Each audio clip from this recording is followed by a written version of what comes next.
July 24th, 2026. 3:17 in the morning, local time. In a stretch of mountain roughly 40 miles east of Kermanshaw, on a road that appears on no commercial map, the earth moved, not shook. Moved. Ground sensors, according to open-source seismic feeds that fed the first analysis, registered a sharp downward pressure wave, then a lateral one, then nothing at all for a long 11 seconds. Then everything at once. A ridge that had held a specific shape since the Pleistocene was, by 319 local, holding a different shape.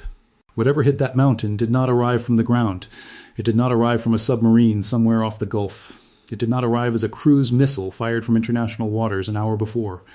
It came from something flying higher than any commercial aircraft had reason to be flying, on a heading that made no sense, until it suddenly, obviously did. By sunrise, commercial satellite imagery showed something that intelligence analysts across 3 continents were, in the polite phrasing they use when they mean something else, still trying to characterize. Tehran said nothing. Washington said nothing. But something, somewhere inside a mountain that had housed a piece of Iran's strategic missile deterrent, was gone. And the part of this story that mainstream coverage has almost entirely buried is this. The weapon that opened that ridgeline is not the same weapon that flattened Fordow 13 months ago. It is faster at impact. It penetrates deeper. And according to defense officials familiar with the program, it did not exist on any public procurement document as recently as 4 years ago.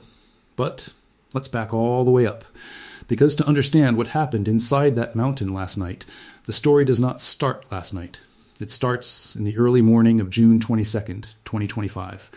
That was the night the United States launched Operation Midnight Hammer.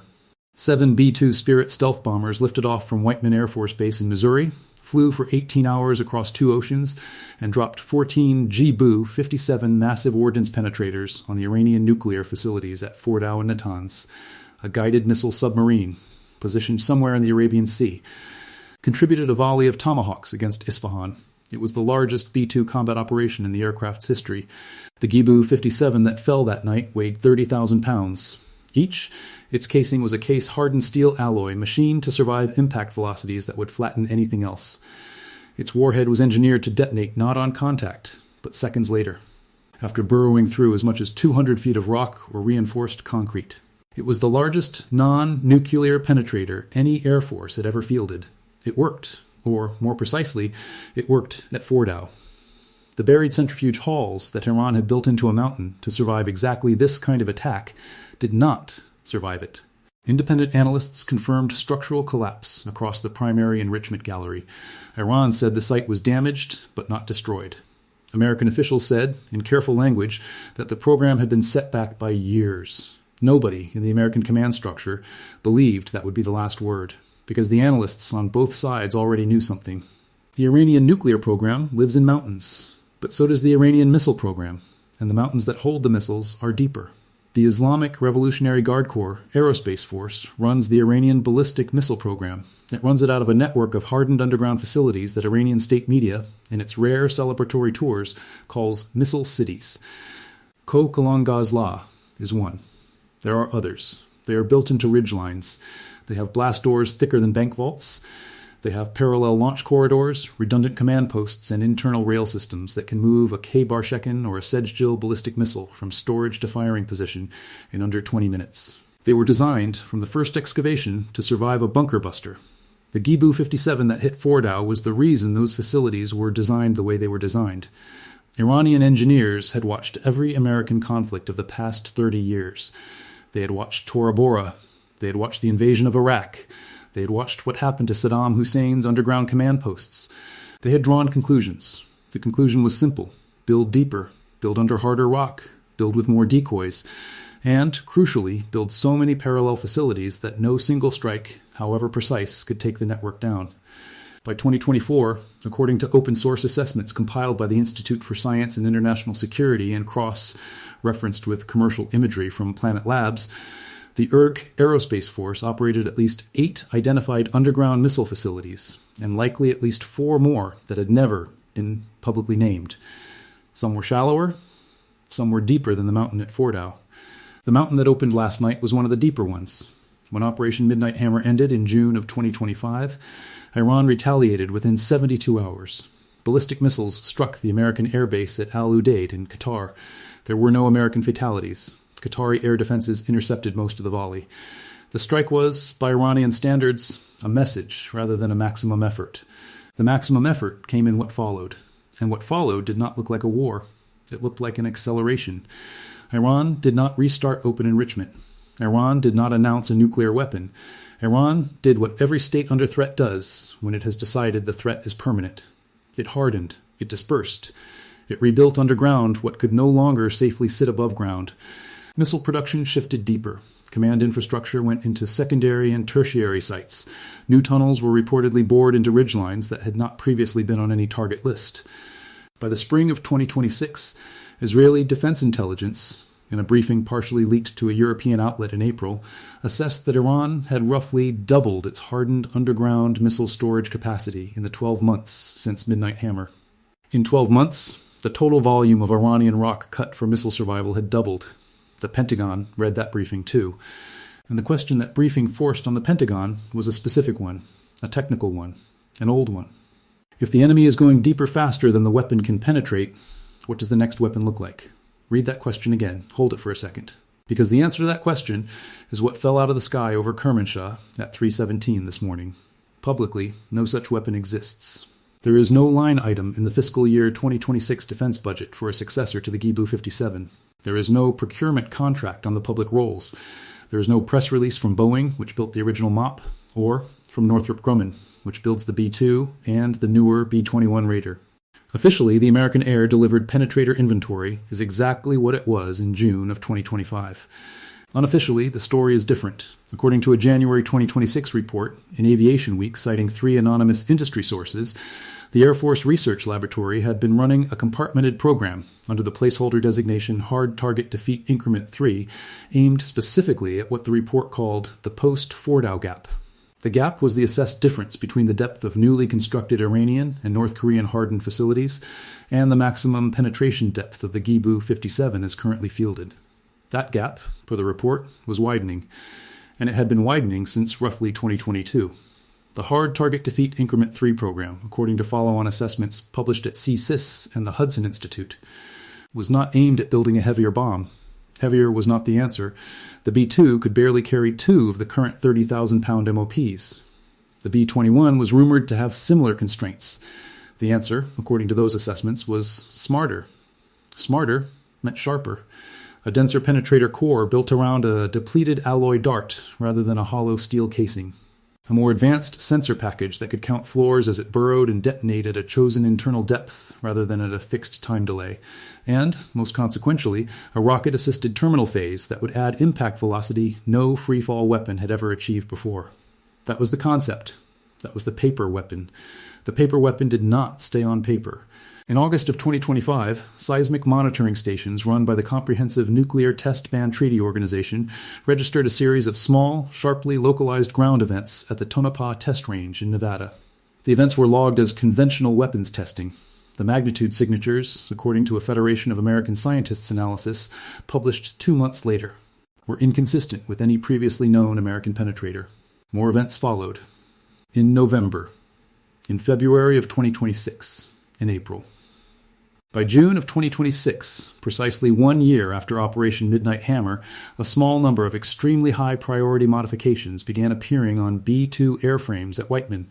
Public plane spotter imagery, aggregated on open-source aviation forums, showed shrouded weapons being loaded and unloaded in configurations that did not match the known dimensions of a Gebu 57. None of this was ever announced. None of it was ever officially confirmed. But by mid-July of 2026, the pieces were, for anyone watching closely, aligned. A new weapon. A new test signature. A new loading configuration. A live Iranian target set that had been expanding underground for 13 months. In a political environment in which the United States and its Israeli partner had, over the preceding 6 weeks, become increasingly public about the intolerable pace of Iranian missile production. The mountain 40 miles east of Kermanshah was the seam where all of this met. At 3:17 this morning, the seam broke. What can be reconstructed from the seismic record and from commercial imagery released by 3 separate providers within the first 6 hours after sunrise is this. The event was single. It was not a swarm. It was not a saturation strike. One weapon, or a pair of weapons, dropped in extremely tight sequence. struck a single point on the western face of the ridgeline. The overpressure signature registered at Iranian, Turkish, and Iraqi seismic stations. The signature was consistent with a subsurface detonation at a depth substantially greater than any previously observed conventional weapon effect. Commercial imagery showed a subsidence crater roughly 40 meters across on the western slope. Subsidence, not ejecta. That distinction matters. Ejecta means the weapon detonated near the surface and threw material outward. Subsidence means the weapon detonated inside the mountain, and the mountain fell into the void. The mountain fell into the void. Ground venting, visible as a thin gray plume in the earliest morning imagery, was observed roughly 200 meters east of the impact point. Venting that far from an impact point is not a normal signature. Venting that far from an impact point suggests that the internal chamber the weapon collapsed was substantially larger than a single storage cell. It suggests, in the terminology American targeting analysts prefer, a defeat of the target rather than damage to it. Iranian civil defense units began cordoning the area at roughly 5:40 local. Iranian state television did not mention the event in its morning broadcast. A statement from the URG Public Affairs Directorate, released at 11:12 local, referred only to a routine industrial incident in an unidentified western province. Israeli defense sources, quoted anonymously in UNET and Khan, described the event as a proof of capability at a scale that changes the underground calculus. American officials, on the record, said nothing at all. Silence, in this context, is not the absence of a signal. Silence is the signal. Iran does not stay silent about strikes on its territory when it has a survivable political option to speak. Iran spoke about Fordow within hours in June of 2025. Iran spoke about the Al-Udeid retaliation within minutes of launching it. Iranian silence about the mountain this morning is, in the assessment of at least one former CENTCOM planner cited in the first American press coverage this afternoon, an indication that the leadership does not yet know what it wants to say. That is the most dangerous phase of any escalation cycle. Not the phase where the response is thundering, the phase where the response is calculated. By mid-afternoon local time, at least 2 Iranian air defense units in the Western Air Defense Zone had elevated their alert status based on aircraft spots and other open-source tracking of Iranian Air Force activity. The K-Bar-class ballistic missile brigades reportedly rotated to a higher readiness posture, though the reporting on that point remains thin.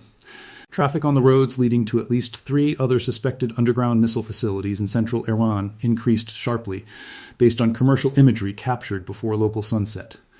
Something is being moved. Something is being hidden. Something is being prepared. The URG Aerospace Force lost one of its harder shells this morning. It has not yet decided whether losing that shell was a warning, an experiment, an accident, or the opening move of a campaign. It has to decide fast. Because if this weapon is fielded in numbers, the mountains do not hide missiles anymore. Now, here's the operational picture as it can be reconstructed from open sources. The American doctrine of counterforce against hardened, deeply buried targets, or HDBTs in Pentagon shorthand, has always run on a specific logic. Bombs are cheap. Depth is expensive. If an adversary has to bury a facility 200 feet deep to survive a strike, that adversary has spent millions on excavation and structural engineering for every dozen the strike itself costs. The economics favor the striker. The physics favor the defender. The Gebu-57, when it was designed in the mid-2000s, tilted that equation firmly toward the striker. A conventional weapon, delivered by a survivable bomber, could reach depths that had previously required a low-yield nuclear weapon. That capability changed the underground calculus for a decade. But the equation had a ceiling. Conventional penetrators are bounded by 2 hard limits: the mass they can be built to without exceeding what a bomber can carry, and the terminal velocity they can reach in gravity-driven fall. Neither of those numbers had improved substantially in 15 years. The Iranian response, after Fordow, was to build past the ceiling, not to build stronger bunkers at the same depth, but to build the same bunkers deeper. Deeper by margins the Gebu-57 was never designed to cover. The doctrinal answer to that move is what appears to have been demonstrated this morning: a penetrator that is not heavier, but faster at impact. A warhead that does not detonate on time delay, but on internal sensor confirmation of the correct internal depth. A weapon designed, in other words, to defeat a facility at whatever depth the facility happens to be at, rather than at a fixed depth its own physics dictated. That is a doctrinal shift, not just a technical one. It moves the American HDBT toolkit from a fixed reach into an elastic one. It says, effectively, that mountains are no longer safe boundaries. It says that adversaries who chose to bury their strategic capabilities to survive American precision fire may have chosen a strategy that no longer survives. The implications extend well beyond Iran. Ask Pyongyang. Ask a certain range of underground command posts belonging to a certain adversarial superpower to the east. They are asking already. Because what is unfolding tonight, 20 hours after the strike, is not one story. It is 3 tracks running simultaneously, and each of them matters. The military track has expanded past the specific mountain. American aircraft carrier movements in the northern Arabian Sea, tracked openly through commercial A's data, indicate a repositioning consistent with prepared strike posture. American tanker aircraft over the eastern Mediterranean, tracked openly through Flight Radar 24, indicate a sortie generation rate consistent with sustained deep strike operations. And American diplomatic messaging to Gulf allies, reported this evening by 2 wire services, has been quietly urgent. The military track says the strike this morning was not a single event. It was the opening of a window. The political isolation track has narrowed around Tehran in a way it did not narrow in June of 2025. Russian statements about the strike, thin as they are, have been notably restrained. Chinese statements have been almost entirely absent. Both governments, in the 12 months since Midnight Hammer, have quietly reassessed the cost of underwriting Iranian defiance in the face of demonstrated American capability. That reassessment has not become a policy shift, but it has become a hesitation. The political isolation track says Tehran is more alone tonight than it was yesterday morning, and it knows it. The psychological pressure track reached a new peak, somewhere between the first plume rising from the western ridgeline and the first commercial satellite pass over the crater. Iranian leadership, which had spent a year telling itself that Fordow was a one-off, that deeper facilities were safe, that the American arsenal had shown its ceiling, learned in a single event that none of those assumptions were true. The psychological pressure track is the one the Iranians cannot answer with a missile launch, because it is the one that lives inside their own targeting assumptions. It is the one that changes everything they thought they had built. 3 tracks: military expanding, political isolation tightening, psychological pressure reaching a new peak. None of them are resolved tonight. None of them will be resolved tomorrow. All 3 of them are converging on a single question. What does Iran do next? The honest assessment is this. There is a great deal about last night that remains unclear. What is clear is that a weapon of a new capability class reached a target of a new depth class and appears to have defeated it. What is not clear is whether this weapon exists in numbers, or whether last night was a single-shot demonstration, a proof of concept fielded ahead of production. What is not clear is whether the target selected was chosen because it was operationally significant, or because it was diplomatically calibrated. What is not clear is what the Iranian leadership is drafting, at this hour, as its response. What is not clear is who authorized this strike, or what political conditions inside Washington made the authorization possible, given the American administration's public posture over the preceding 6 weeks. What is clear is that the underground calculus of the Iranian strategic missile force is not what it was 24 hours ago. What is not clear is what any of the actors involved intend to do about that. The honest answer to almost every specific question tonight is that the picture is still forming, but this much is settled. In a stretch of mountain, roughly 40 miles east of Kermanshah, on a road that appears on no commercial map, the earth moved. Not shook. Moved. A ridge that had held a specific shape since the Pleistocene is holding a different shape tonight. Whatever was inside it is not inside it anymore. The Iranian government has said nothing. The American government has said nothing. And yet the geography of Iranian deterrence, quietly, without a press conference and without a joint statement, was rewritten between 3:17 and 3:19 this morning. The mountains do not hide missiles the way they hid missiles yesterday. The doctrine that says a facility deep enough is a facility safe enough does not hold the way it held yesterday. A calculation that Iranian engineers had spent a decade making, and that Iranian planners had spent a year doubling down on, was answered in a single overpressure signature at a single point on a single western slope. Something crossed the ridgeline at 40,000 feet this morning, moving in a straight, deliberate line, and by sunrise, a mountain was a different mountain.